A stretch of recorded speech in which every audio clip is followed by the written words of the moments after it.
So since I can't fence in real life, I'm just gonna play some Hellish Court to record for a little bit. I'm playing Marie against Martha, who is another rapier fencer. Now, a lot of what I'm gonna be talking about today is just like what I'm doing, blah blah blah, what's going on, some fencing stuff. So both of these people do rapier, which is basically the main category I do. My history is in Olympic foil, rapier, and smallsword. So this game is very fun, but there are some very big differences to Hema in this. So like, I just hit her in the leg, and if that was on the blade side, even if it, like, as long as it was a quality hit, they would have called it a point. Now, this game is very interesting in the way it operates because it's not meant for Hema, but it is Hema at the same time. So, normally you would be fighting with sharp swords, but one of the settings they allow you to do is just Hema mode. So, like, we're in the gear that I would be wearing, or another person would be wearing. But the gear they are wearing in this is very different in a lot of ways than, like, what, personally, a lot of tournaments would allow. So, like, normally you need back ahead. These guys have no back ahead coverage. Other than that, they're wearing no padding. Like, they're wearing no protective gear on their arms, on their knees and shins. So there's a lot of places that they could get seriously hurt getting hit at. But, you know, it's video game logic. Anyways, so both of these fencers fight rapier, but they fight two very distinct kind of rapier. Now, I personally like a lot more thrust heavy than cut heavy rapier. That's why I like Marie a little more than Martha. Martha has a lot more cuts in her kit. Ow, that would have fucking sucked. So, this game does best of 3 anywhere's a single point. But, in normal tournament, each part of your body, depending if you cut or thrust, has a different point evaluation. At SoCal Swordfight, a very big tournament that I went to, cut to anywhere was 1 point, while a thrust to body was, if I remember correct, 3, and thrust ahead was 4 points. Now, I just hit her in her hand with a thrust. That would have been 1 point at SoCal, but here it's 1 point no matter what. And so you have to play this game a little differently than you would actual Hema, because very deep targets are the same value as very light targets. I went down under her blade into a thrust to neck, if I remember. There. So, I'm going to play a little more defensively than she is, because she wants to get closer than I do. Ooh. I left myself open for too long, and she got a headshot there. Now, currently, I'm hurt, so I tore my super spinatus, so I'm not really able to fence right now. That's why I'm playing this. But this is a lot of fun, and it is teaching me a lot of, like, what my thought process is and how I'm getting punished. Now, people aren't going to punish as much as this robot is because, you know, it's an AI. Of course it's going to punish me on literally everything I do. I'm getting my ass whooped right now. Maybe I put it too high. I'm not that great at this game because, you know, there's a very big cognitive dissonance compared to this in actual fencing. I'm not keeping my tempo correct. And tempo is basically the movement of the fight. The backing up, the going forward, the thrusting, the lunging. And then I'm also not that great at spacing and distancing in this game because, well, it's a game and I can't really distance that well in a game when I'm not looking through their eyes. And so a lot of what I'm doing is just playing this game of either pushing them or reacting to what they're doing. And that was actually a really good encounter. I hit, they parried, they hit, I parried, and then I hit their arm. Now, I went low. They were trying to contest me. I went low, and I went above and hit their elbow region, I would say. Now, we're going to just play the game of control. I hit their stomach, probably not quality because I didn't see a bend. I slid off them there. That would have cut, but that wouldn't be quality in Hema.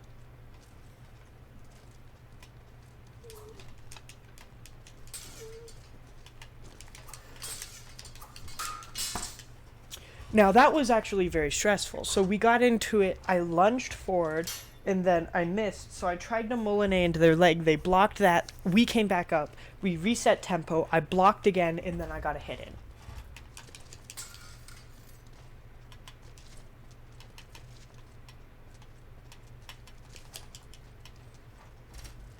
So I'm trying to pressure her into coming towards me.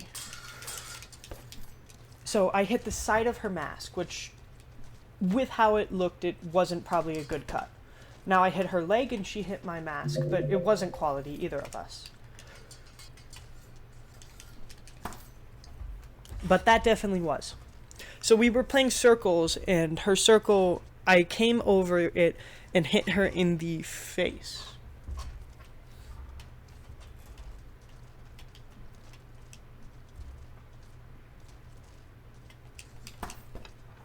So I waited for her because I knew she was going to come in to try to do a cut. I waited for her and hit her in the chest. Which normally, if you're wearing proper protective gear, wouldn't hurt too much. Because a lot of people wear plastic palastrons to stop... basically, these hard palastrons are meant to stop hurts, like owies, you know. Nobody likes feeling pain.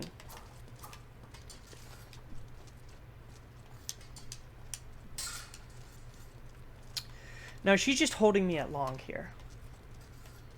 So I'm just going to play, and never mind. So there we were playing long, and she came up with an over the head to hit me in the head. That's actually really smart on the position that she was standing in. I think that she had the advantageous position and I should have backed off, but I was really gunning for that point. Leg shot, they would have called that, I think, personally. I think that was enough of a hit that they would have called it. So she tried to go in for that grapple, and it moved my arm in, and so from there I thrust into her chest. Now, personally, I don't think that was quality enough to call a hit. But the game did, so...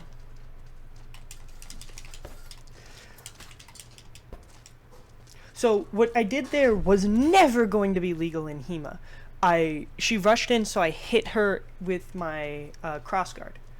That is super dangerous in the masks we use, but would be technically something they would do in the times that they were fighting with rapier. From there, I hit her in the hand. Hand shots are completely legal in most tournaments. Like, I know that Adria, which is SCA Renfair stuff, doesn't allow hand shots. And I fought some Adria. It's on my YouTube channel. It's, I think, the first or second video I've ever uploaded. It was Rapier Sergeants, which is basically Rapier Rookie, because in Adria, your first ever fight, until you win, you have to do Sergeants. And that was my first ever introduction to Adria.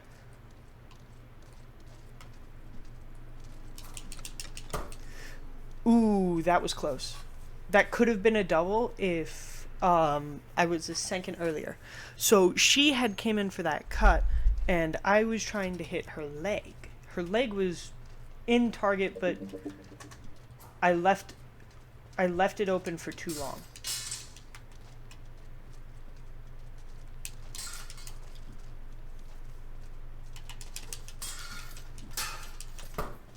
Ooh, I got too close on the lunge, and that ended up with me getting pushed back and then hit. A lot of close quarters rapier, from what I've noticed, is either you're cutting or you're grappling.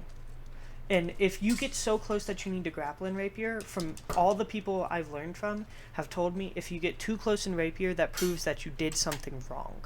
Grappling is a showcase that something wrong happened, one of you two did, to get that close.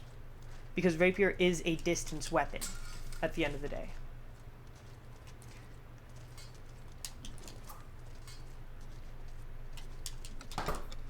So that's a double.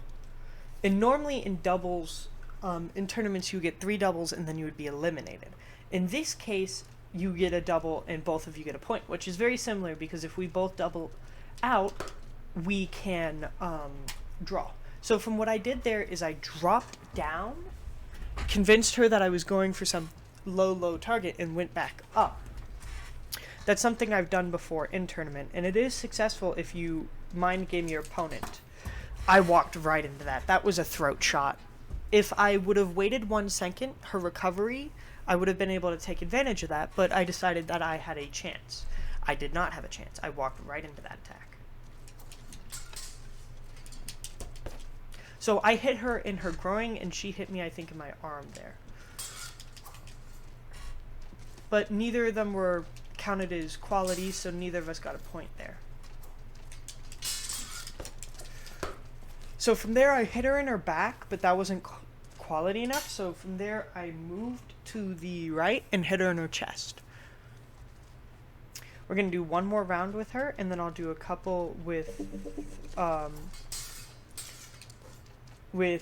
the other rapier fighter, and then I'll do some survival. So that was just me being stupid, honestly. I just ran into it. I can't really say anything about that. I deserve that hit. Wholeheartedly.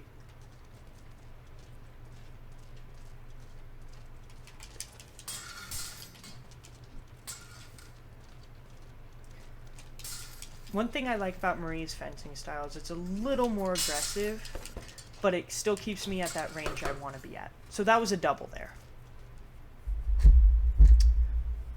I think we both double-headed, which is kind of funny because I've never seen that happen. So there's a bunch of different rapier styles because there's a bunch of different teachers throughout history. Some of the ones I know is Meyer Rapier, Fabris, Tybalt, Gigante, and a couple others. And each of them fight differently because they all come from different cultures, different backgrounds, and different styles of rapier. Like the rapier that Marie uses is a swept hilt, while the other character, what's her name?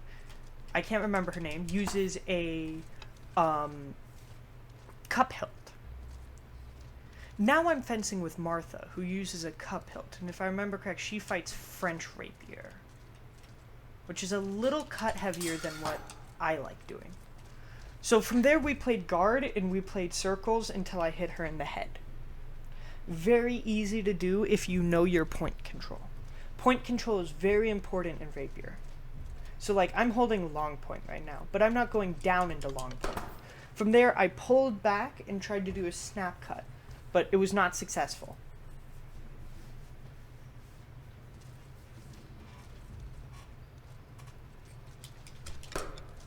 That was a cut to head when she was trying to thrust. Now we're doing a mode called Survival. And Survival is a 30 rounds. You fight 30 different opponents with 30 different fencing styles. And your goal is to make it as far as you can. I'll do 2 runs with Marie and 2 runs with Martha.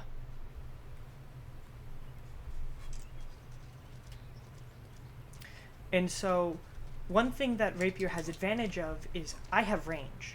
And so I can abuse these saber fighters because they don't have as much range. Now, I haven't done much saber in my life, so I can't really attest to what the greatness about saber is, blah, blah, blah. I don't really know much about it. The most I've learned was some basics. Now, this is a mirror match, which is stressful because, you know. Never mind. I hit her with a down to high. A lot of like what I've been learning in this game is just the basics of like how to operate the character because I am not very skilled at this game yet. It's very hard to know what I'm doing in real life and translate it to the game. Run 1 failed at 3 rounds. And we're back with round 2.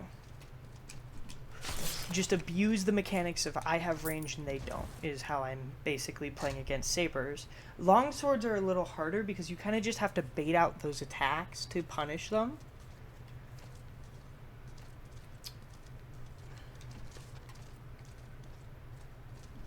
And in Hema, we don't really do, at least from everything I've trained with and learned with, even though it was historically accurate, we don't do much cross weapon. Because the gear requirements for one weapon is different than another. And the gear to fight against a weapon is very different than one another. Rapier, you don't need a lot of gear, but you need some gear. So like you need some padding in your arms and some padding in your legs, but you can wear very light gloves. But once you get to saber, you need heavier gloves that wouldn't work as well with a rapier. And so it's the idea of like, if you cross fight, you're losing a lot of the like restrictions, because Hema is not. So this is the interesting part. Hema is not the study of the armed combat. So it's not the study of us in armor. It's the study of combat without armor on. And so you try to simulate as little armor as you can while still staying safe. Sorry if you guys hear the leaf blower in the background. And so like longsword, you need a lot more armor than rapier, because longsword is a lot heavier and can cause a lot more damage. And so like with longsword, you're wearing clamshells and you're wearing all this heavy padding stuff. And if you were to fight somebody with a rapier, they need to put all that gear on to match your safety requirements, and you can't hold a rapier with clamshells. Well, you could, but it wouldn't be very efficient. And so that's why like a lot of cross weaponry isn't done in Hema.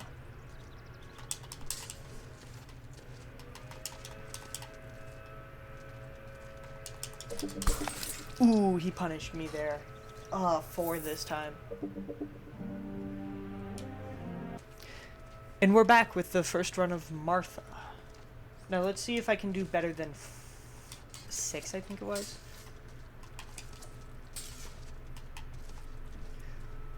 So her lunges are not very deep.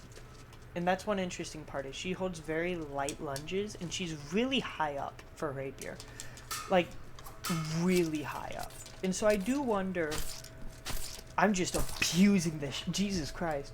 I could not get a decent hit on him, so I was just continuously slashing and thrusting until I got something that would put him down. Now that's interesting.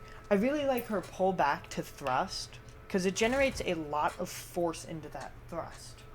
And so it seems like it would be very efficient, but I've never seen somebody do it. So I might ask some of my friends who do rapier alongside me how effective that would be.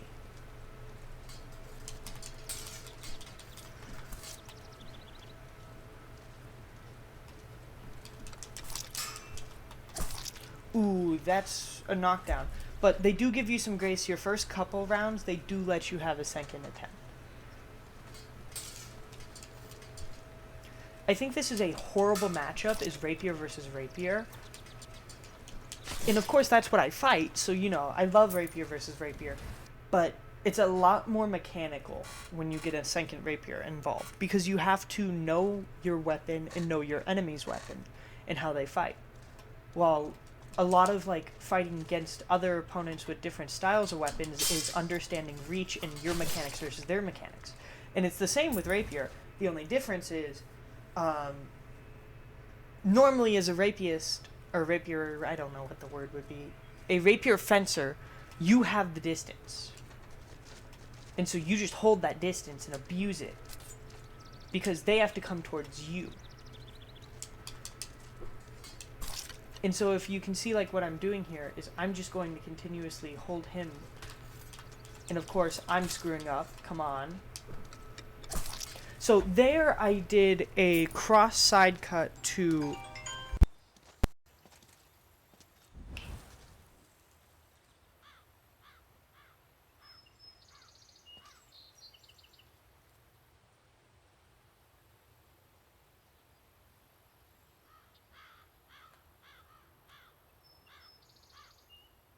Sorry, I got a call there. Normally, so like what I did was a cross cut to arm, and that ended with enough damage that he would fall, which is interesting. I do wonder the mechanics of how they tell what an injury is fight ending and what injuries are not. So like that one, it was just a simple thrust to the arm. I wonder, do they calculate, is it deep enough to be able to get that injury, or is it just they realize that a certain amount of damage and certain blood calculation makes it the fight end? Or is it that if I hit correctly, blah, blah, blah. So he hit me in the leg there, Oh wait, no, he hit me dead center in my chest, but it wasn't a deep enough cut, and I got the afterblow right into his body. This next opponent, I really don't like. I don't know what weapon he fights, but it's so close in grappling. And that's the first run, ended at 7 opponents. And next we start up again. Let's see if I can beat my personal record of 11.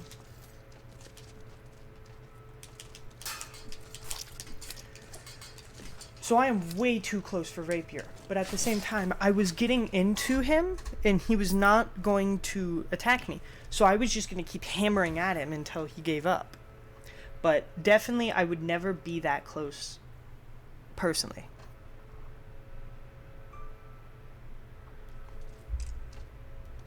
Dual match, let's go.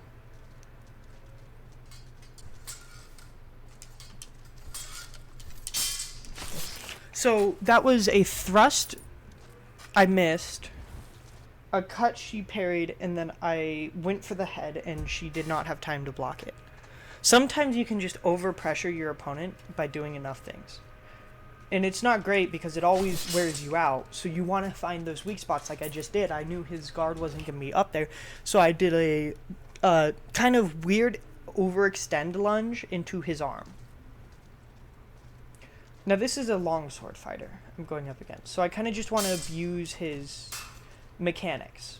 He has way more leverage than I do because he's using a two-handed sword. But what he doesn't have is the same amount of reach. I have just a smidge more reach than he does.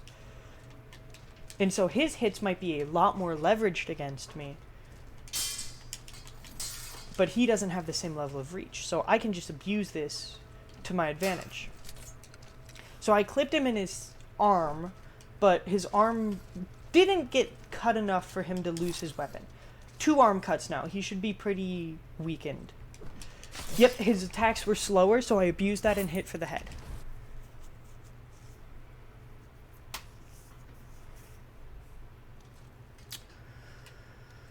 I think that's a Shamshir. I think he's Turkish? One of the people I saw at Combat Con this year fights Shamshir, which is like a saber it's Middle Eastern saber. There's a couple different Middle Eastern sabers, but it's an interesting weapon that I don't know enough about to explain, but I did learn just enough to be like, oh yeah, this is a really strong weapon. And the mechanics of how Middle Eastern armor was and like all that is also very interesting. So there I just abused the fact that he was going to let me come in close. So I got in closer so that he didn't have as much leverage, and then I cut and then cut, which dropped him. Middle Eastern armor is a very interesting thing. And like, saber itself is a very interesting weapon. It has a lot of mechanical parts to it that I have no clue about. And that is the end of the run at 6.